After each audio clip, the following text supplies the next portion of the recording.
In the case, find something else on page 266 in the textbook, I found that Ron is trying his best to build a relationship with Mike. For example, Ron actually has a good start of this conversation.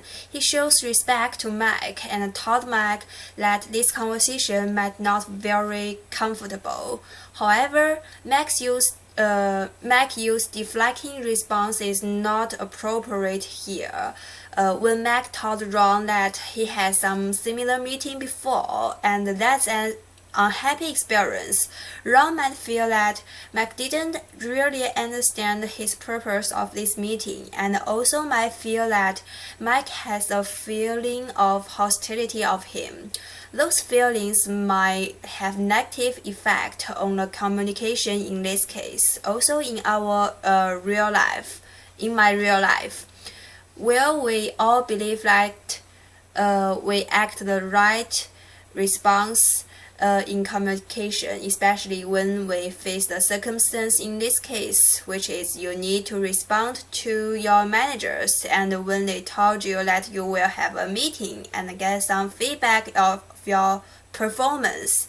The fact is, many of us don't know how to use the best response, a response that will let the manager know that you will respect her or his suggestions and would like to discuss some issues in your work. The best response here, in my opinion, is the reflecting response. Like the textbook said on page 260, it leads to the clearest communication, the most two-way exchanges, and the most supportive relationships. I think Mike should respond like this. Ron, I understand that's your responsibility to review my work performance, and I'd like to let you give me some advices to improve my work. Mike's improper response in this case let me realize that how important it is to learn the right usage of 4 types of responses in the textbook, which is page 257 to 260, because Mike does response in this communication and not let Ron just talking by himself. He just used the wrong response here. On the other hand, Ron also violated some principles of supportive communication. I found that when Ron described the problems in Mike's work performance, he usually used global statement, which is mentioned in textbook 253.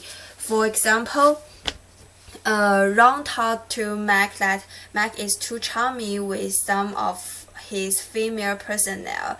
In this global statement, Ron didn't identify which behavior of Mac shows the problems in Mac's work. In that situation, Mike might think that Ron is just jealous of him because he has a good relationship with female workers, or Ron just don't understand his method in workplace.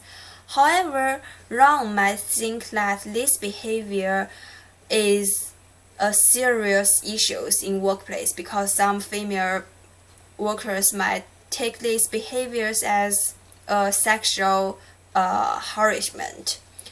Here I can see if Ron can use more specific statements to describe Mac's potential improper behavior, he can deliver the correct information in this communication.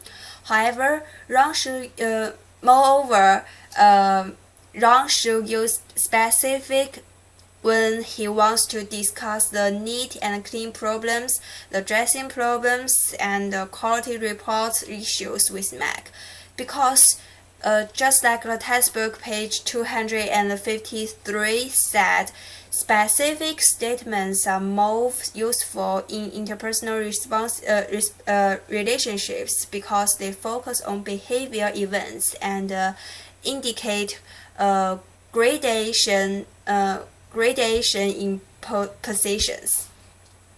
So I noticed that the number 5 principle of supportive communication on page 253, which is specific, not global, is very helpful and useful, not only in the case in the textbook, but also in my real life. Because it is very common that I need to provide some negative information to my friends, families, co-workers, or our manager, or my managers when I face some conflicts with them. If I can learn how to describe issues more specific, they will know that I just want to solve a specific point between us, don't want to destroy the good relationship between us. Thanks.